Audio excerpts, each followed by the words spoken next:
For decades, we've all been told to stay away from saturated fat. And right at the top of that list, cheese. It's been painted as this dietary villain, something you should only have as a treat. But what if that's all wrong? What if the very advice we've been following is missing a huge piece of the puzzle? What if full-fat cheese could actually be good for our brains? All right, let's just start with this quote because it really throws a wrench in the works. This is from Dr. Emily Sonnestedt, one of the lead researchers on a huge study we're going to get into. This single statement just flies in the face of decades of health advice.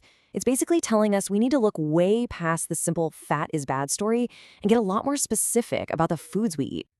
So that brings us right to the heart of it. We all love cheese, right? But could it be more than just delicious? Could it actually be playing a protective role for our brain? We're not going to guess here, we're going to dig right into the science. To really get why this new research is such a big deal, we have to remember the advice we've all heard a million times. For years, the message has been crystal clear. This slide just lays out the conflict perfectly. On the left, you've got the old playbook. Keep saturated fat way down, go for the low-fat or fat-free dairy to save your heart. But then, look at the right.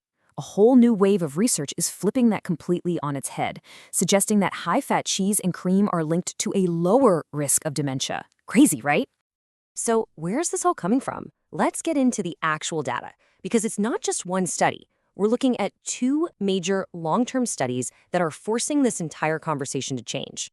First up is this landmark study out of Sweden, and we're not talking about a small group of people here. They looked at nearly 28,000 adults. When you have a sample size that big, it means the results are very, very unlikely to be just a random fluke. And this wasn't just a quick survey they filled out once. No way.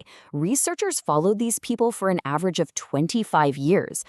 That's the gold standard in this kind of research. It's the only way you can really connect what people were eating in their 40s and 50s to what happens to their brain health decades later. And here it is, the big finding. After all that time, the people who ate 50 grams or more of high-fat cheese a day, and that's really just a couple of slices, had a 13% lower risk of developing dementia. A 13% drop is significant. That definitely made a lot of scientists sit up and pay attention. Okay, but was that just a Swedish thing? Well, it turns out, no. A totally separate study in Japan found something really similar. If you look at this chart, you can clearly see that the rate of dementia was lower for the folks who ate cheese at least once a week compared to those who didn't. When you see the same pattern in two completely different cultures with different diets, that's when things get really interesting. And as we're about to dive into why this might be happening, if you're finding this look at the latest science as fascinating as I do, please just take a second to like this and subscribe for more.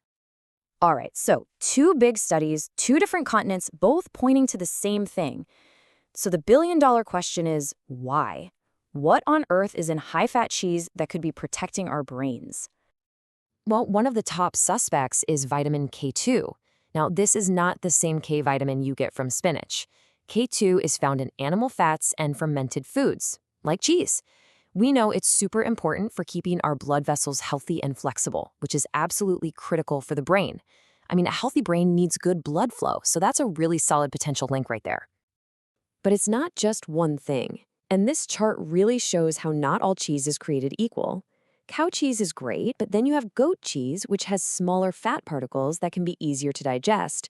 And then look at sheep cheese. It's the richest source of something called CLA, which is a type of fat that's been shown to be a powerful anti-inflammatory.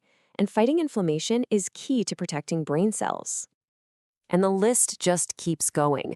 The whole process of making cheese creates these things called bioactive peptides that can also fight inflammation.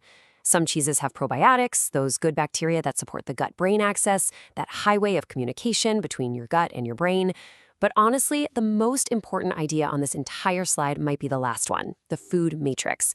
The idea that it's not one single nutrient, but the way everything, the fat, the protein, the vitamins, is packaged together in the cheese that gives it its power.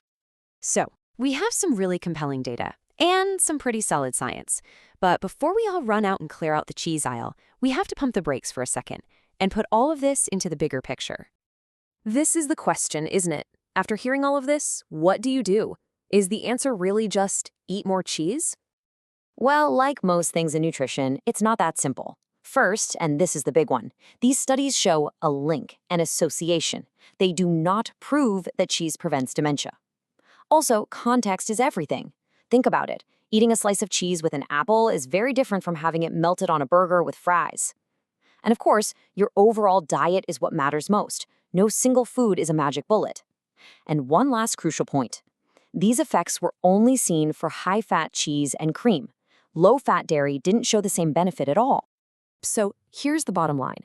This research doesn't mean we should eat cheese with every meal, but it absolutely challenges those old, simplistic assumptions we've had for so long. It suggests that high-fat cheese can have a place in a brain-healthy diet. And maybe even more important, it shows us that we need to stop blaming single nutrients, like saturated fat, and start looking at the food as a whole. It's a powerful reminder that we don't eat nutrients in isolation. We eat food, and understanding the complexity of that food matrix is really the future of nutrition.